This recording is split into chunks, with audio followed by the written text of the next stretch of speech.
Hi, this is Shadi, and today we will discuss a little bit of history, particularly the televised era of Brazil and Vale Tudo matches. Today's subject is none other than Ivan Gomes. Ivan Gomes is easily one of the greatest.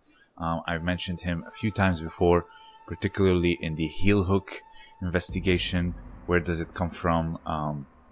Him and his brother Jose have shed a lot of light of where the heel hook might have come from, but now I will discuss his Vale Tudo history and his upbringing, his I would say martial career and martial path, who trained him, what did he do in life. There is a lot of information out there, but it was a little bit hard to compile them and talk about them, but unfortunately I was able to do that thanks to today's sponsor, Josh Simon. Josh Simon is a second-degree black belt under Helson Gracie himself.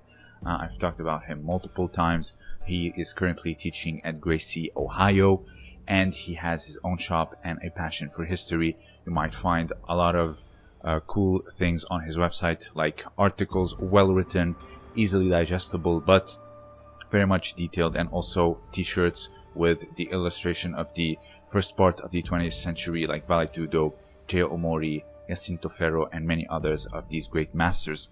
And now, fortunately, he is shipping worldwide, so anywhere you are in the world, you can easily go to his website, simonbjj.com, and order wherever you want, wherever you are in the world. Now, let's get back to the video. So, let's talk about Ivan Gomes. So, Ivan was born on Christmas Day, 1939, in a ranch close to the town of Campina Grande, in northeastern state of Paraíba. So in 1954, when he was just at the age of 15, he visited a weightlifting gym, and there he witnessed two men going at it, sparring in some kind of combat sport. And this is where he decided that he and his brothers wanted to train. He was with his younger brothers, Jose and Yalido. So he started training in 1954, him and his brothers in a boxing gym under the man called Tata. He was based in Rio de Janeiro, but later relocated to the north. He realized Ivan's potential, being very big, very strong, and thus he taught him boxing, weightlifting, and some very basic jiu-jitsu techniques.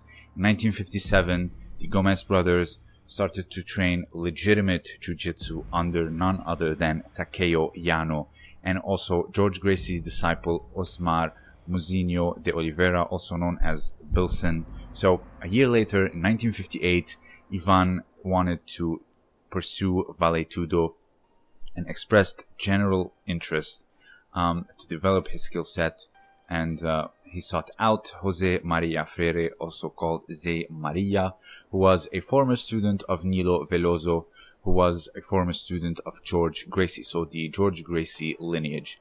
In 1959, the Gomes brothers also added Braga as a jiu-jitsu instructor. Braga was Bilson's brother-in-law, so very close to the lineage, also from the Yano George Gracie lineage of jiu-jitsu, and also specialized in Vale Tudo. He sought him out again, especially for the interest of Vale Tudo.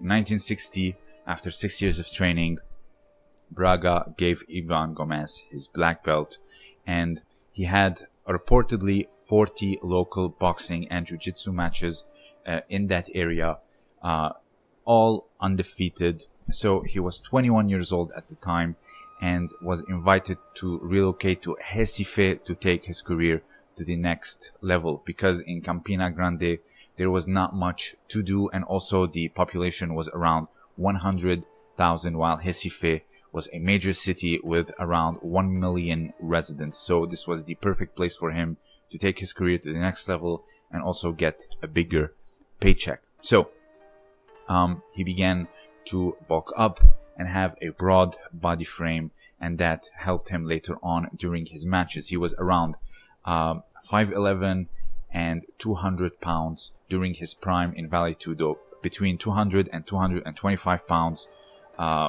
weight, so easy 20-pound difference from time to time. So while he was in Recife, Ivan and Jose trained under Zé Maria academy, and also with other black belts. So his Vale Tudo career started on April 10th, 1961, where he fought Gracie Academy student Moacir Luzia in a Vale Tudo match. So Ivan was very much on the offensive, while Moacir was actually larger than him. He was around 238 pounds, while Gomes was around 200 pounds in that fight.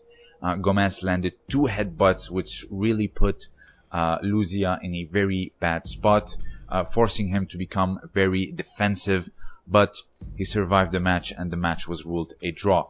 Luzia was cornered by none other than Elio Gracie during that match. So you can see here the Gracie survival tactics working just fine after taking 2 headbutts. So he would continue his Vale Tudo career throughout the 1960s, all undefeated, fighting local champions. 2 prominent names were, of course, Juarez Ferreira and, of course, the legendary Valdemar Santana. I made a video on him. I'll link it at the end. Both were a draw, but the rematches were both won by Ivan Gomes. Juarez lost to an armlock submission, and Santana, it was a corner stoppage when Ivan applied an Ude Garami or an Americana. In 1961, he left Zemaria's academy, and then he wanted to seek out and even go on televised and bigger Vale Tudo matches. And of course, being undefeated, having all these matches under his belt, being this big, this very much offensive, and this is when a clash between him and the Gracies was bound to happen. At the time, Carlsen was the Vale Tudo champion of Brazil, and a match between the two was inevitable. So they decided upon a match, and the match took place on December 28th, 1963.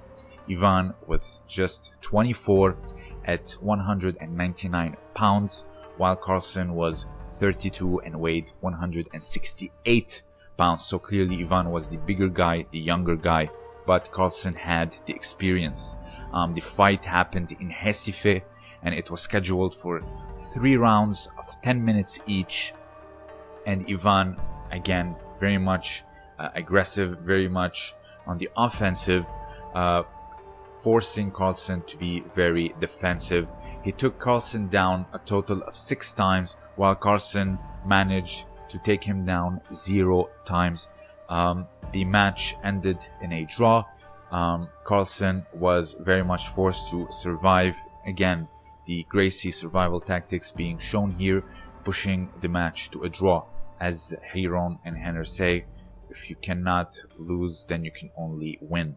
So the match sparked huge public interest, and everyone wanted a decisive rematch to demonstrate who was the best in Brazil, because you had the Brazilian champion was Carlsen Gracie and Ivan the challenger, and it ended in a draw, while Carlsen suffered a lot during that fight. So a rematch to really decide who was the winner was very much interesting for the public. And keep in mind, this was the televised era, so things were becoming a lot more interesting. So rematch unfortunately never happened. There is a lot of theories, so I'll give you a few and we will discuss them. So the first one is that because Carlsen and Ivan became very good friends after their match, and that's why a rematch never happened. However, the same scenario, so to speak, happened between Carlsen and Valdemar. They were good friends, but nonetheless, they had their rematches. So this theory was not so much, I would say, had a strong foundation. But this one is, a lot of people would say, is the real reason the fight never happened, is that because the Gracie family wanted to bring Ivan Gomes to their corner. So he was big, he was undefeated, not just against Gracie, but also all these, I would say, tens of matches or dozens of matches. So they wanted to bring him to their academy. Because of the name, they wanted to preserve the Gracie Academy name, especially in the televised and documented television era. So what was the solution? Is that to pay Ivan to become a student. Carlos and Elio entered into a financial contract with Ivan to become a formal student at the Gracie Academy. So the contract supposedly happened in 1964. This is not according to like documented papers, but this is according to Ivan's brother Jose, and this is what he said. He said there was 3 aspects of the agreements, and they were the following. Ivan would agree to never challenge the Gracies again. Number 2, Gomes would be considered a student of the Gracie Academy. And number 3, he would be awarded an academy of his own in Rio de Janeiro. Him and Carlsen would teach together since they were already good friends. So this is apparently the agreement remained in place throughout 1964 and 1965. The Gracie Academy would publish many photos of Carlsen with Elio, like the one in the thumbnail, particularly where it shows that they were together, working together, and also learning from each other or learning from Elio himself. Also, the arrangement crafted by Elio and Carlos worked. Ivan never challenged the Gracies again or never had a challenge against a Gracie member ever again. And also, Elio claimed Ivan's future successes as his own, as he was publicized as Gomes' instructor. And this allowed Elio to claim to be the instructor to all the top Vale Tudo fighters of the time. Also, the Gracie Academy was able to maintain an insurance policy in the event Ivan did fight and defeat Gracies in the future.